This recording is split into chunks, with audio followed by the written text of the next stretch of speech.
신앙의 기본기를 다집시다. 부모님을 공경하며 삽시다. 할렐루야. 오늘은 청년 주일입니다. 전통적으로 지난 5월 첫 번째 주일을 어린이 주일로 지켜온 한국 교회가 두 번째 주일은 어버이 주일로, 세 번째 주일은 다시 청년 주일로 지키고 있습니다.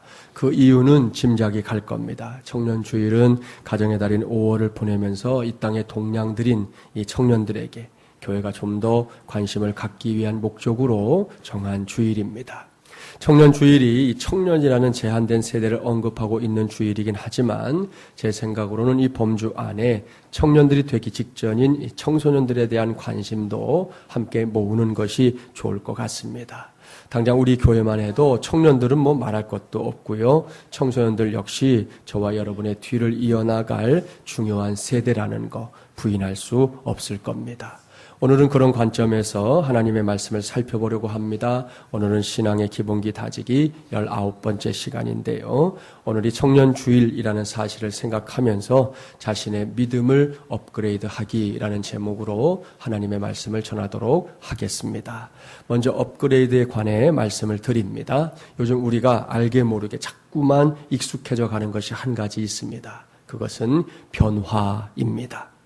하룻밤만 자고 일어나면 새로운 변화의 소식들이 매스컴이나 혹은 신문지상을 통해 쏟아져 나옵니다. 과학, 기술, 의술, 지식 등등 새로운 분야, 이 모든 분야에서 새로운 변화를 느낄 수 있고요. 변화의 속도는 날이 갈수록 가속화되고 있는 것이 확인됩니다. 대표적인 예가 우리가 즐겨 사용하는 이 휴대폰입니다. 요즘에는 스마트폰이라는 이름으로 불리는데요.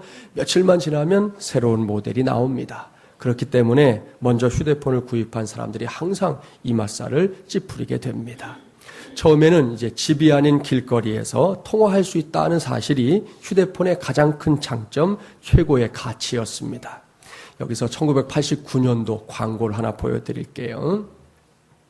지금도 이 가격대가 보통이 아니지만 당시에도 가격이 어마어마했습니다. 제일 좋은 휴대전화기가 200여만 원에 육박했으니까요. 아무나 쓰고 싶다고 해도 쓸 수 없는 그야말로 그때는 부의 상징으로 통했습니다. 그리고 크기도 이게 장난이 아니었어요. 요즘은 여러분 작은 휴대폰 쓰고 계시지만 저 때는 이게 하도 커가지고 벽돌폰이다.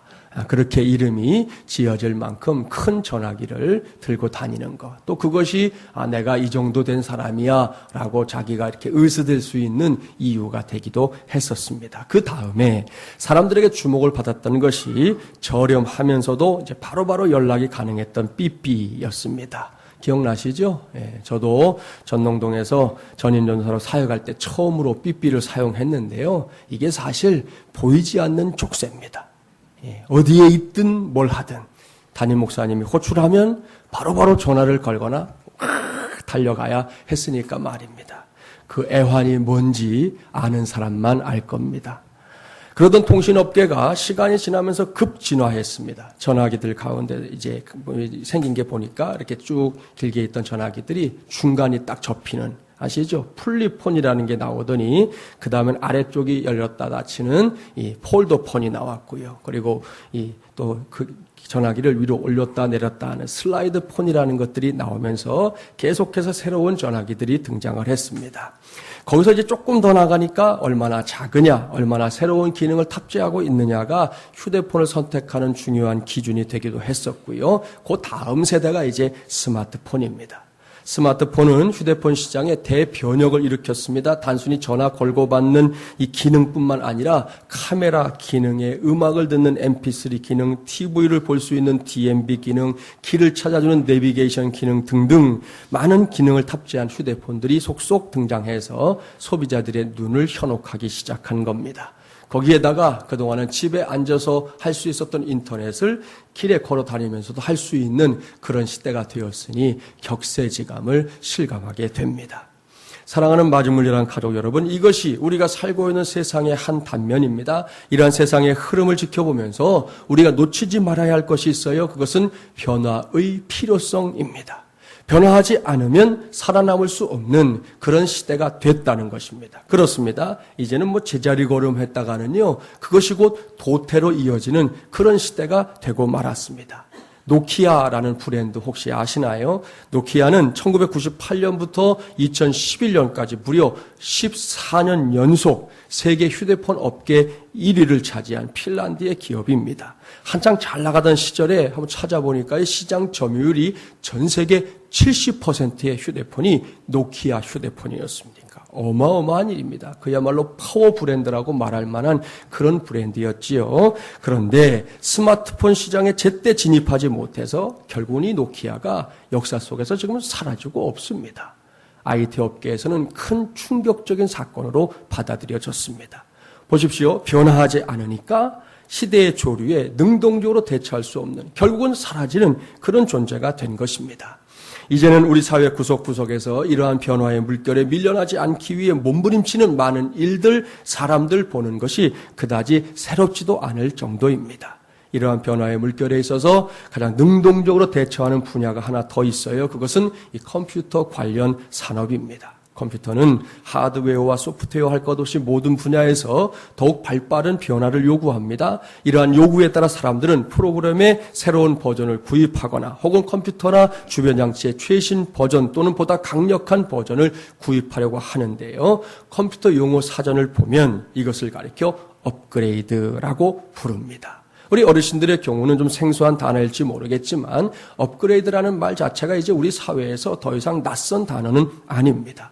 아마 여러분 중에도 개인용 컴퓨터를 업그레이드했던 경험을 가진 사람들이 많을 거예요. 직접적으로든 아니면 전문가를 불러서든 간에 업그레이드 할 수밖에 없는 경우가 있습니다. 저 역시 마찬가지입니다. 적지 않은 액수의 대가를 치러야 하지만 그것이 필요하기 때문에 하게 되는 경우가 대부분입니다. 왜요? 이유는 간단합니다. 업그레이드를 하지 않으면 새로운 프로그램을 제대로 사용할 수 없기 때문입니다. 업그레이드 없이 새로운 프로그램을 설치하거나 사용하다 보면 결국 이 컴퓨터 시스템이 다운됩니다. 이런 경험이 잦아지게 되면 나중에는 자기 발로 매장을 찾아가서 혹은 새로운 모델로 컴퓨터를 바꾸는 그런 일들을 하게 되는 것이죠. 그런데 이러한 업그레이드는 컴퓨터에만 국한된 것이 아닙니다. 우리의 믿음에도 동일하게 요구되는 문제입니다. 특별히 지금 우리가 살고 있는 이 세상이, 그리고 하나님의 자녀된 우리 모두와 우리 교회가 서 있는 이 시점이 바로 저와 여러분에게 그러한 업그레이드를 요구하고 있다는 말씀입니다. 청년 주일인 오늘 이러한 사실에 저와 여러분의 관심이 하나로 모아지게 되기를 바랍니다. 지금까지 전했던 말씀을 전제하고 이제부터는 그럼 믿음의 업그레이드가 뭐냐? 성경에서 그 실제 예를 찾아보도록 하겠습니다. 첫 번째 본문인 사도행전 13장으로 가볼까요? 13장 1절 이하를 보면 수리아 안디옥 교회가 바울과 바나바를 선교사로 세우고 있습니다. 바울과 바나바는 안디옥 교회의 파송을 받아 1차 전도 여행을 떠나게 되었는데요. 이 전도 여행에 바울과 동행했던 또 한 사람이 있습니다. 그 사람이 첫 번째 본문에 등장합니다. 그가 누구입니까? 그는 마가 요한입니다. 오늘 우리는 바로 이 사람에게 주목하려고 합니다. 마가 요한에 관한 성경의 기록은 그리 많지가 않아요. 신약 성경에서 한 10회 정도 기록되어 있을 뿐입니다. 요한은 유대인들식의 이름이고요. 이 마가는 로마식, 마르코스라고 하는 로마식, 헬라식 이름입니다. 그래서 성경을 보면 종종 마가라 하는 요한 이렇게 표현합니다. 성경의 배열 순서상 그에 관한 최초의 언급은 마가복음 14장 51절 52절 말씀입니다. 들어보십시오. 한 청년이 벗은 몸에 배 혼이불을 두르고 예수를 따라가다가 무리에게 잡힘에 배 혼이불을 버리고 벗은 몸으로 도망하니라. 이 말씀은 예수님께서 가룟 유다의 계략으로 로마 군병들에게 붙잡히신 직후의 상황을 기록하고 있습니다. 한 청년이 예수님께서 붙잡히시자 두려움에 사로잡혔습니다. 걸음아 나 살려라 하며 도망을 쳤는데 얼마나 황급히 도망을 쳤는지 알몸으로 도망치는 것도 모를 정도였다는 것이지요. 성경학자들은 이 청년, 이 사람이 마가복음의 기록자인 마가 요한이다 그렇게 지목합니다. 자신의 일이었기 때문에 이렇게 상세하게 쓸 수 있었고 또 다른 복음서에는 없는 유일한 기록이기 때문입니다. 마가 요한은 이렇게 예수님의 공생애를 지켜본 여러 증인들 중에 한 사람입니다. 그는 예수님의 사역과 십자가에서 죽으심 그리고 부활과 승천을 목격한 사람 중에 한 사람입니다. 이러한 마가의 신앙 배경은 그의 집을 인류 역사상 최초의 교회인 예루살렘 교회가 되게 하는 데에 일조했습니다. 오늘의 본문인 사도행전 13장 바로 앞에 있는 12장 12절 말씀에 따르면 사도 베드로가 옥에 갇혔다가 풀려난 뒤에 마가의 집을 찾아갔다는 기록이 있어요. 당시 마가의 집에서는 성도들이 모여 밤새도록 하나님께 순교에 직면한 베드로를 구해달라고 기도하고 있었습니다. 이것이 당시 마가의 집이 예루살렘 교회로 쓰이던 증거입니다. 그리고 골로새서 4장 10절 말씀을 보니까 마가가 바나바와는 사촌이었다. 그렇게 밝히고 있습니다. 이런저런 이유로 바울은 바나바와 함께 예루살렘에 올라갔다가 자연스럽게 이 마가를 만났습니다. 마가를 동역자로 삼아 안디옥으로 돌아왔고요. 그 후에 하나님께서 안디옥 교회로 하여금 바울과 바나바를 선교사로 파송하게 하신 겁니다. 이렇게 제1차 전도 여행이 시작됐습니다. 바울, 바나바 그리고 마가는 부푼 마음을 안고 전도 여행에 박차를 가했습니다. 1차 전도 여행 때 제일 먼저 도착한 곳은 바나바의 고향이었던 구브로 섬이었습니다. 이곳에서 바울 일행은 총독인 서기오 바울에게 복음을 전했습니다. 그리고 우리식으로 말하면 박수무당인 엘루마라는 사람이 바울 일행이 복음 전하는 것을 자꾸 방해하니까 하나님께서 그의 눈을 멀게 만드는 기적도 나타났습니다. 이렇게 전도여행은 처음부터 엄청난 역사를 일으켰습니다. 마침내 구브로 섬에서의 사역이 성공적으로 마무리됐습니다. 바울 일행은 더욱 고무된 마음으로 이제 버가라는 곳으로 이동을 했는데요. 이 버가에서 바울 일행이 한 가지 어려움을 겪게 됩니다. 그 어려움이 뭔지 오늘 본문에 기록되어 있어요. 사도행전 13장 13절 14절 함께 봉독합니다. 바울과 및 동행하는 사람들이 바보에서 배 타고 함빌리아에 있는 버가에 이르니 요한은 그들에게서 떠나 예루살렘으로 돌아가고 그들은 버가에서 더 나아가 비시디아 안디옥에 이르러 안식일에 회당에 들어가 앉으니라. 바울 일행이 만난 어려움이 무엇입니까? 그것은 동역자로 함께 전도 여행 중이던 마가 요한의 문제입니다. 그는 버가에 이르렀을 때에 어떤 이유에서인가 예루살렘으로 돌아가겠다 하고 자기의 입장을 밝혔습니다. 이 일을 놓고 성경학자들이 꼽는 이유는 크게 5가지 정도가 됩니다. 첫째, 사전에 구브로까지만 동행하기로 했다 하는 주장이 있고요. 두 번째, 사촌인 바나바를 따라왔는데 바울이 선교의 주도권을 잡고 바나바가 좀 소외된 듯한 데 대한 불만 때문이었다 하는 주장이 있습니다. 셋째, 향수병에 걸렸을 것이라는 주장이 있고 넷째, 용기 부족으로 인해 힘든 여행을 포기한 것이라는 주장도 있습니다. 마지막으로 5번째는 고린도후서 12장 7절 말씀에 따르면 당시 바울이 말라리아와 같은 풍토병에 걸려서 굉장히 고생을 했습니다. 그것을 보고 겁을 먹었을 것이다 하는 주장까지 있습니다. 이러한 이유들을 펼쳐놓고 볼 때 우리는 마가라는 사람이 어떤 사람이었는지 어느 정도 추측해 볼 수가 있어요. 그는 결코 대범한 인물이 아니었습니다. 당시의 전도여행은 순전히 2다리만으로 진행이 되었잖아요. 물론 때로 동물들을 교통수단으로 이용하기도 했겠지만 바울 일행이 자주 그렇게 할 수는 없었을 겁니다. 왜요? 바울의 전도여행은 대부분 스스로 돈을 벌어 감당하는 자비량 사역이었기 때문입니다. 따라서 풍성한 경제력 기대할 수 없었습니다. 그들은 오로지 걸어야 했습니다. 사막을 걸어야 했습니다. 험한 산과 출령을 걸어서 넘어 다녀야 했습니다. 그뿐입니까? 동역자인 바울이 말라리아에 걸리는 것을 보면서 마가는 두려움을 갖게 되었습니다. 그러니 이게 어디 보통 일일까요? 나름대로 선교에 대한 환상을 갖고 있었던 마가에게 이러한 현실은 견디기 힘들었을 겁니다. 복음을 전하는 일이 기쁘고 신나는 일이긴 하지만 그것도 어느 정도여야 하지 않는가? 이것이 마가의 생각이었을 겁니다. 마가는 그렇게 하루하루 지쳐갔습니다. 날이 갈수록 나약해지는 자신과 싸워야 했습니다. 바나바의 얼굴 생각해서 그래도 이번에 나온 이 여행은 끝까지 감당해야 되겠다라고 마음을 먹고 또 먹었을 겁니다. 이렇게 마가는 믿음에 있어서나 사역에 있어서 또한 사명감에 있어서 그다지 대범하지 못한 오히려 유약한 쪽에 가까운 인물이었던 것으로 보입니다. 결국 마가는 버가에 이르자 더 이상 자신은 이 여행에 동행할 수 없다 선언을 해버렸어요. 이튿날 아침 일찍이 바울 일행을 다 팽개치고 혼자 예루살렘으로 돌아가 버렸습니다.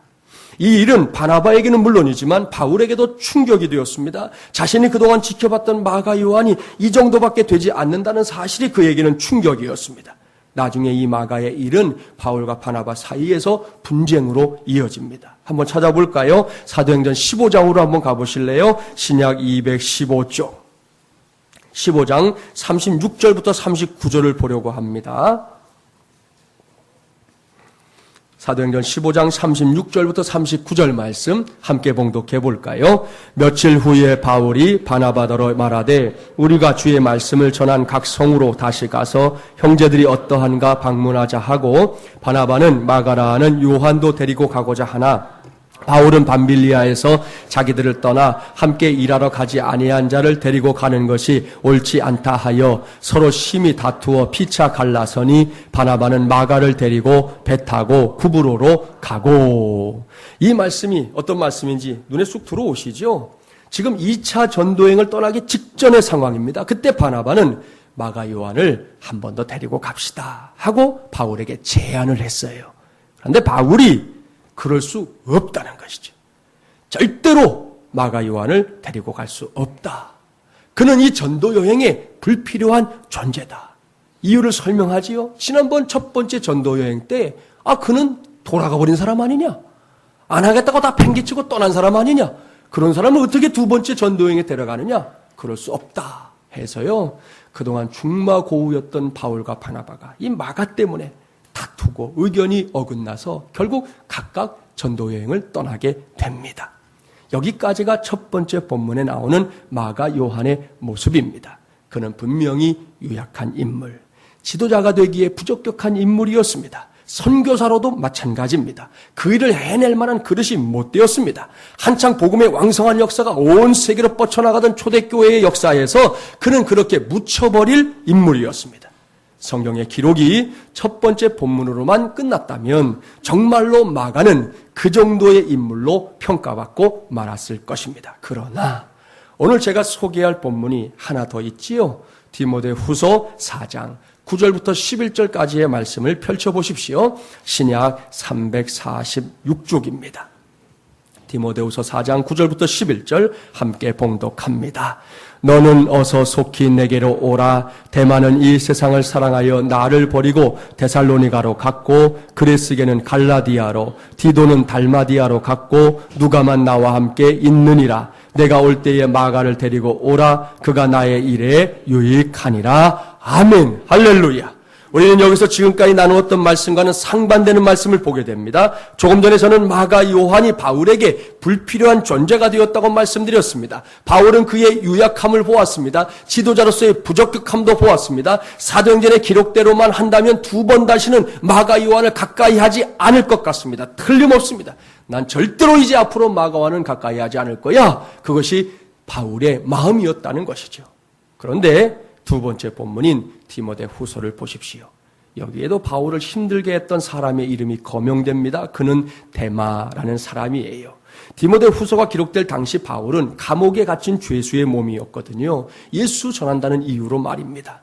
데마는 바울이 감옥에 갇히기 전까지는 열심히 있는 믿음의 일꾼이었습니다. 그는 바울을 도와 예수 그리스도의 복음 전파에 힘을 실었던 사람이었습니다. 그런데 바울이 옥에 갇히자 데마가 그 믿음을 저버렸습니다. 동역자이기도 하고 스승인 바울까지 버리고 세상으로 가버리고 말았습니다. 바울의 마음이 얼마나 아프고 힘들었을까요? 바울은 이러한 사실을 믿음의 아들인 디모데에게 구체적으로 알리고 있습니다. 그런데 여기에는 그렇게 아픈 흔적만 있는 것이 아니지요. 바울은 디모데에게 네가 나한테 올 때 꼭 데리고 와야 한 사람이 있다. 네가 꼭 데리고 왔으면 좋겠는 사람이 있다라고 말하고 있는데요. 그가 누구입니까? 마가 요한입니다. 할렐루야. 사랑하는 마중물연한 가족 여러분, 놀라운 일입니다. 앞서 살펴봤던 첫 번째 본문을 떠올릴 때 이것은 정말이지 놀라운 일이에요. 우리가 여기서 한 가지 알아야 할 것이 있습니다. 그것은 오늘 살피고 있는 이 두 개의 본문 사이에 놓여있는 시간의 차이, 시차입니다. 사도행전에 기록된 바울의 전도여행 아시죠? 1차 전도여행은 AD 47년에서 48년까지 이어졌습니다. 그때 마가가 중간에 포기하고 돌아간 거예요. 2차 전도 여행은 AD 50년에서 52년까지 있었습니다. 그렇다면 바울이 디모데 후서를 기록하고는 시기는 언제일까요? 성경학자들은 그 시기를 AD 66년에서 67년으로 봅니다. 그러니까 한 15년 이상 되는 세월이 흐른 것이죠. 이것을 염두에 둬야 합니다. 그래야만 사도행전 본문에서 디모데후서 본문으로 넘어오면서 혼란을 겪지 않게 됩니다. 저는 앞에서 사도행전에 기록된 마가 요한을 가리켜 매우 유약한 인물이라고 말씀드렸습니다. 그는 지도자로서는 물론이고 선교사로도 매우 부적격한 인물이었다고 말씀드렸습니다. 따라서 마가 요한은 자칫 그렇게 아무것도 아닌 사람으로 자신의 인생을 마감할 수 있었다는 것이죠. 그런데 두 번째 본문인 디모데 후서를 보십시오. 마가 요한이 결코 거기에 머물지 않았다는 사실을 보여줍니다. 어떤 구체적인 사건이 마가 요한을 변하게 만들었는지 정확하게 알 수는 없어요. 물론 그의 믿음을, 그의 삶을 변하게 만든 분, 궁극적으로 그와 같은 일을 행하신 분은 분명히 하나님이십니다. 그런데 하나님께서 어떤 도구를 통해, 어떤 일이나 사건을 통해 마가 요한을 변화시켰는지, 그것이 무엇이었는지는 정확히 알 수가 없어요. 그럼에도 불구하고 이 시간에 우리 모두가 분명하게 확인할 수 있는 것 한 가지, 그것은 마가 요한이 자신의 믿음, 자신의 인생, 자신의 비전을 이전의 상태가 아닌 새로운 상태로 업그레이드하는 일에 성공한 사람이다라는 사실, 이것만큼은 분명하게 확인할 수 있습니다. 여러분, 이것을 기억하십시오. 오늘은 이것이 가장 중요한 메시지입니다. 그렇습니다. 마가 요한, 그는 자신의 믿음을 업그레이드했습니다. 그것도 성공적으로 해냈습니다. 그 결과가 무엇입니까? 성경을 보십시오. 한때 마가 요한을 아주 무익한 사람으로 생각했던 사람 중에 대표격인 사람이 사도 바울 아닙니까? 그런데 이제는 아니라는 거예요. 바울은 디모데에게 분명한 어조로 말씀합니다. 네가 올 때에 마가를 데리고 오라. 그가 나의 일에 유익하니라. 할렐루야. 무슨 말씀입니까? 마가가 달라졌다는 것이죠. 이전에 보았던 그 마가가 아니라는 겁니다. 옳습니다. 그는 더 이상 무익한 자가 아닙니다. 유익한 자가 되었습니다. 그는 더 이상 유약한 자가 아니라 강하고 담대한 주님의 일꾼이 되었습니다. 어디 그뿐입니까? 그는 지도자로서도 부적격하다는 판정을 받았던 사람이지만 이제는 아닙니다. 그는 박해와 핍박이 넘치는 초대교회 역사에 있어서 결코 없어서는 안 될 새로운 지도자로 부상하고 있었습니다. 무엇이 이런 차이를 만들어냈습니까? 바로 업그레이드입니다. 사랑하는 마중물예랑 가족 여러분, 오늘의 두 본문을 통해 분명하게 알 수 있는 메시지가 바로 그것입니다. 마가 요한이요, 언제부터인가 자신의 믿음을, 자신의 인생을 업그레이드 해야 할 필요성을 느낀 것입니다. 여러분, 그 느낌이 은혜입니다. 믿음 생활하는 사람들, 우리 스스로의 삶을 잘 돌아보세요. 여러분, 어느 순간인가 그런 깨달음이 찾아오는 것이 은혜입니다. 그러한 자각이 내 안에서 일어나는 것이 은혜라는 거예요. 이러한 도전의 기회를 찾을 수 있게 하시는 그런 마음을 갖게 하는 것, 그것이 우리 모두에게도 은혜인 줄 믿습니다. 그 은혜로 인해 마가는 더 이상 나약한 인생의 주인공이 되어서는 안 된다는 사실을 깨달은 것입니다. 아니, 더 이상 이렇게 살아서는 안 된다는 절박함이 마가의 마음 속에, 마가의 생각 속에 자리를 잡은 겁니다. 그렇습니다. 그는 더 이상 남에게 탓이나 돌리고 앉아있는 그런 인생의 주인공이 될 수 없었습니다. 그는 먼저 자기 자신을 믿음의 눈으로 점검했습니다. 하나님의 시선으로 내 인생을 들여다보기 시작한 것이죠. 무엇이 문제인지, 어디서부터 도대체 이 단추가 잘못 끼워진 것인지 냉정하게 살폈습니다. 이러한 점검이 결국 빛을 발한 것이죠. 마가는 자신의 문제를 찾아냈고 그것을 해결하기 위해 하나님 앞에서 씨름을 거듭했습니다. 그 과정에서 마가의 믿음이 갈아엎어졌습니다. 닦아졌습니다. 마침내 이전과는 전혀 다른 믿음, 이전과는 전혀 다른 삶의 주인공이 되어버렸습니다. 한때 마가를 보면요, 언제나 틀렸다고 고개를 젓던 바울의 마음을 송두리째 바꾸어 놓고 말았습니다. 할렐루야. 자기 자신을 이렇게 믿음의 눈으로 점검한다는 거, 이것이 얼마나 귀한 것인지 제가 지난 주간을 보내면서 이렇게 알게 됐던 그 순간이 있어요. 지난 어린이 주일에 언니와 싸우고는 엄마를 감동시켰던 그 친구 기억하시죠? 그 엄마를 주중에 만났는데 제가 또 다른 얘기를 하나 또 들은 거예요. 제가 오죽하면 교족부를 찾아봤어요. 이 녀석의 정확한 나이가 얼마인가? 도대체 어느 정도를 먹었길래 얘가 자꾸 이런 식으로 사람을 놀래키나 찾아보니까 올 8월이 되어야 이제 만 5살 되는 아이예요. 올 8월이 돼야 돼요. 그런데 이렇게 어린 친구가 그때도 사람을 놀래키더니 요즘엔 어떻게 지내고 있느냐? 얼마 전에 엄마한테 이렇게 말했다는 거예요. 엄마, 전에는 제가 너무 어려서 돌겠네 진짜로. 예? 지가 지금 나이가 몇인데 전에는 제가 너무 어려서 어떻게 얘가 이런 말을 할까 하여튼 싶은데 제가 너무 어려서 엄마의 마음을 잘 몰랐어요. 그래서 말도 듣지 않고 하고 싶은 대로 했어요. 죄송해요. 이제부터는 그렇게 하지 않을게요. 엄마 마음 잘 알고 속상하지 않게 할게요. 정말이지 이 놀랄 노자에 해당할 녀석이에요. 어린 친구가 이렇게 말하는 것만도 신기할 지경인데 더 중요한 것은요. 이 친구가 자기가 말한 대로 군다는 거죠. 이 이야기를 하기 전과 후가 달라요. before와 after예요. 하기 전과 후가 달라요. 엄마의 손이 가지 않게 한다는 거예요. 집안에 자기 물건을 치우는 것이든 뭐가 됐든 하여튼 엄마가 신경 쓰지 않게. 엄마가 저한테 그러는 거예요. 목사님, 요즘에 얘가요. 제가 도대체 손댈 걸 없게 한다요, 엄마. 5살도 안 된 녀석이 도대체 이게 제정신인 건가요, 이게? 그러고 있다는 거예요. 참으로 멋진 우리 마중물 예람의 자녀입니다. 보십시오. 어리고 어린 친구죠. 우리랑 비하면 이거 정말 철도 안 들은 아무것도 아닌 것 같은 아이지만요. 자기 자신을 살필 줄 안다는 거 아닙니까? 그저 살피는 데서 끝나도 우리 모두가 가서요. 머리를 쓰다듬으면서 너 참 기특하다. 어떻게 그런 생각하니? 그렇게 말해줄 만한데 이 친구는 자신을 살핀 다음에 자신의 생활에서도 어리지만 확실하게 업그레이드를 해내고 있다는 것이죠. 가장 가까이에 있는 엄마가 인정하니까 된 거 아니에요. 다른 사람이 인정하는 게 아니에요. 엄마가 요즘에 얘가 정말 엄마 손 가지 않게 다 지 할 일을 척척척 한다는 거죠. 여러분, 지나간 역사 속에 한 번뿐인 인생을 살면서 이렇게 자신의 믿음을, 자신의 삶을 업그레이드했던 사람들 부지기 있습니다. 그 중에 한 사람은 우리에게 백악관을 기도실로 만든 대통령이라는 별명으로 더 잘 알려져 있는 미국의 16대 대통령인 아브라함 링컨입니다. 우리는 그가 대통령이 되어 전무후무하게 훌륭한 지도력을 발휘했던 사람이라고, 더욱이 이제 믿음 안에서는 큰 믿음의 사람이었다고 그렇게 알고 있습니다. 그러나 링컨이 우리가 알고 있는 링컨이 되기까지 별의별 일들이 다 있었다는 것을 자세하게 아는 사람들이 그다지 많지는 않더라고요. 결과만 알고 있어요. 그는 1831년에 사업에 손을 댔다가 실패했습니다. 1832년에는 주 하원 의원에 출마했는데요. 낙선했습니다. 1833년에 다시 사업에 손을 댔는데 또 실패했습니다. 1834년에는 다행히 주 하원 의원에 당선이 되었어요. 1835년에는 그의 애인이 죽었습니다. 1836년에는 자기 자신이 신경쇠약에 걸려서 쓰러지고 말았습니다. 1838년에는 주 하원 의장에 입후보했는데 낙선했습니다.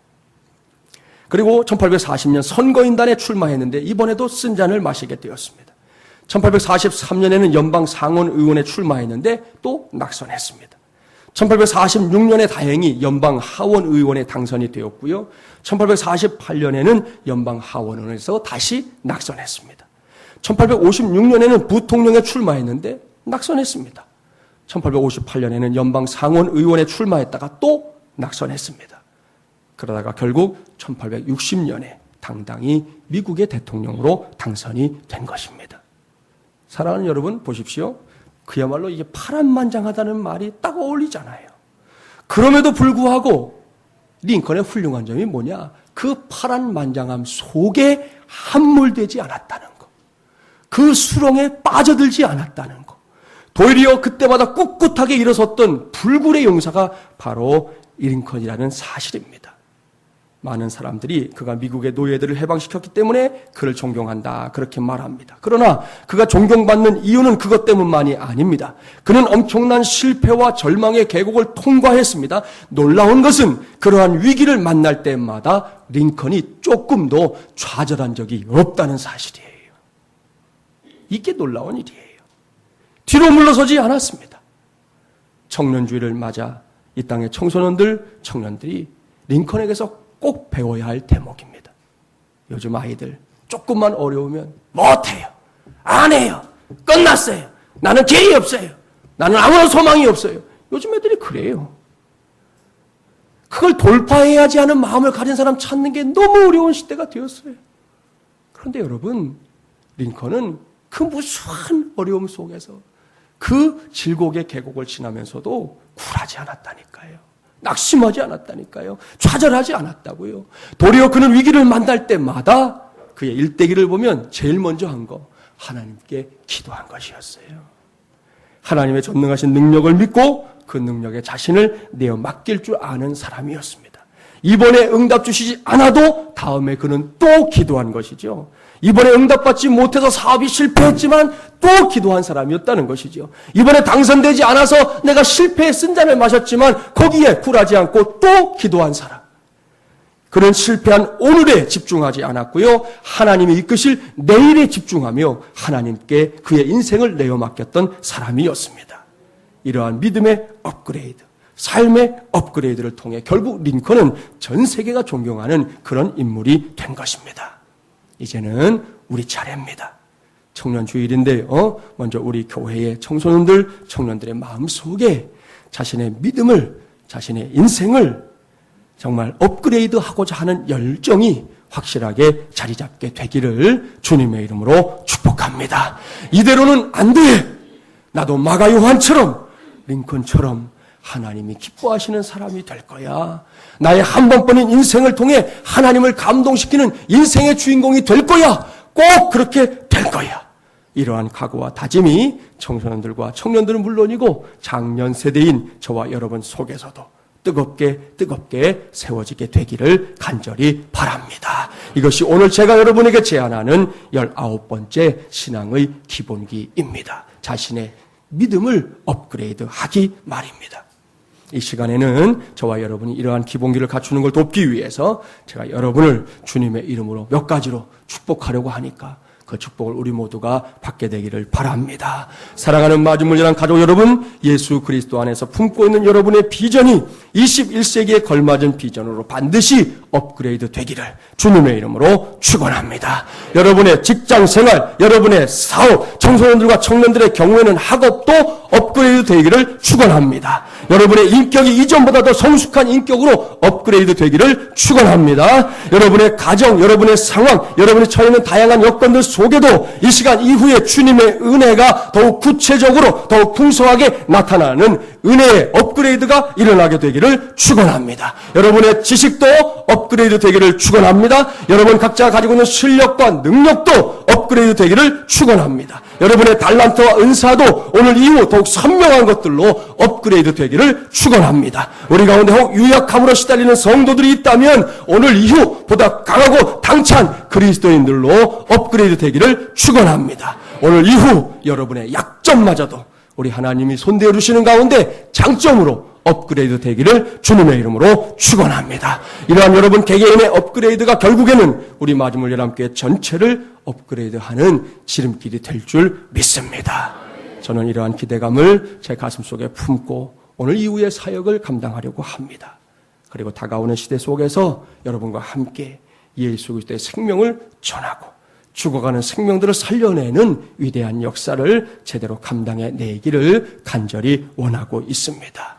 이 위대하고 복된 역사를 위해 저와 여러분 모두가 업그레이드를 통해 준비되고 결국은 그 일을 해내는 믿음의 용사들이 되기를 주님의 이름으로 간절히 축원합니다.